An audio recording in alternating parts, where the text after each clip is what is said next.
And this leads us into, of course, The Artist in the Ambulance. And without belaboring it, as this is a topic that, I mean, literally a whole book came out about it not that long ago. This was the moment of, Thrice and Thursday and all these bands are, major labels are coming into our scene and interested in bands that don't appear to have any commercial viability and yet are, there's resources and excitement and everything.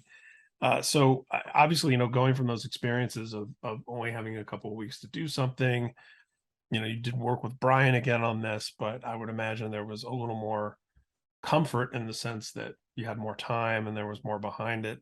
And at the same time, probably more pressure because with those resources comes more people paying attention. And Yeah, I mean, time-wise, it was actually, I mean, we did work with Brian writing it, which was fun, and he was flying out multiple times to California to work on pre-production stuff, and the record definitely would not have been the same without him being involved in that capacity.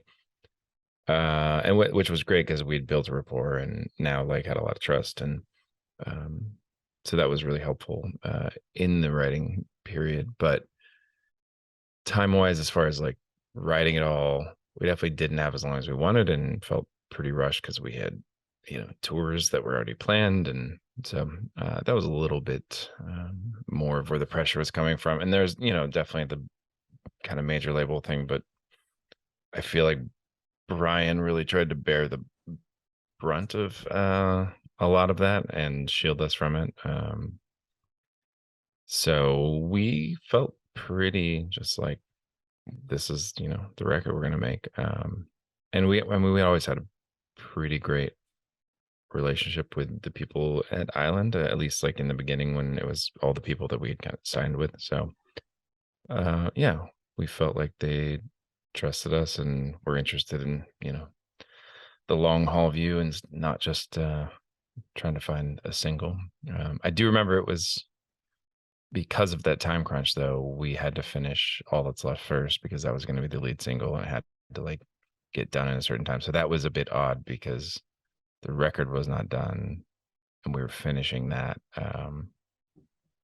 So yeah, I don't know. I definitely don't think in hindsight it was probably the best call. And it was weird because we had chose it before we had to edit it because of 9/11.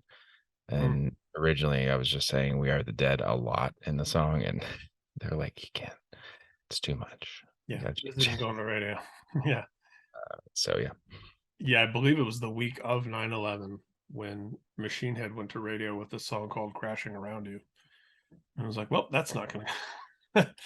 this will not be getting played on the radio. And then of course there was that big list of, 100 songs or whatever that couldn't be played. And poor Rage Against the Machine, for them, it wasn't even just songs, it was just the band. Oh, They really? don't play any Rage Against the Machine on the radio I didn't realize that. in the aftermath of 9/11. Yeah, it's crazy. And one thing that's interesting when you look at the credits for this record, of course, Brian produced it. Andy Wallace, who's like, you know, legendary in the hard rock space as a mixer, was the mixer, but then even some of the people who were just like assisting, right? Like you had Yeah, Matt, Mike Barbieri was like a total legend, and he was just doing like drum engineering. Just Josh Wilbur, man in the Pro Tools. you know, uh, he's got a credit in there somewhere. yeah. So yeah, kind of wild. Yeah, it's But crazy. we did that.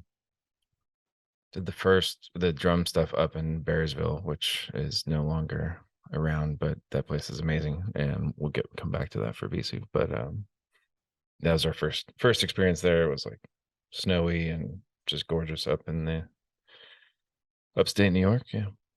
Do you remember in terms of writing, what sort of your frame of mind was in terms of, okay, these are the records we've made already. This is the kind of band that we've been. Here's what works and is sort of identifiable about our sound. Here's things we want to explore. Do you remember sort of?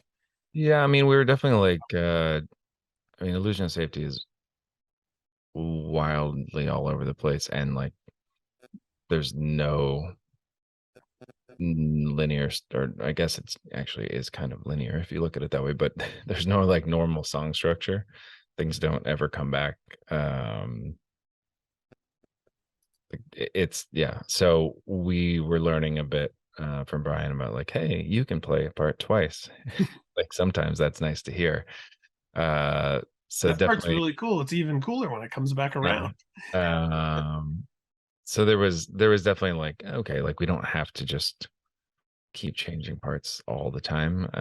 We can have something that's kind of a hook and comes back, and so that was definitely going on. Um, there was heavier stuff than we had done before. I mean, there's definitely a very energetic and screamy stuff on Illusion, but not like kind of the big heavy grooves and some of that stuff. And then yeah, just some more melodic songs in there as well, just in general, like Stare at the Sun or Artist in the Ambulance, that were still, had some weight to them, but weren't coming just out of that kind of spastic place.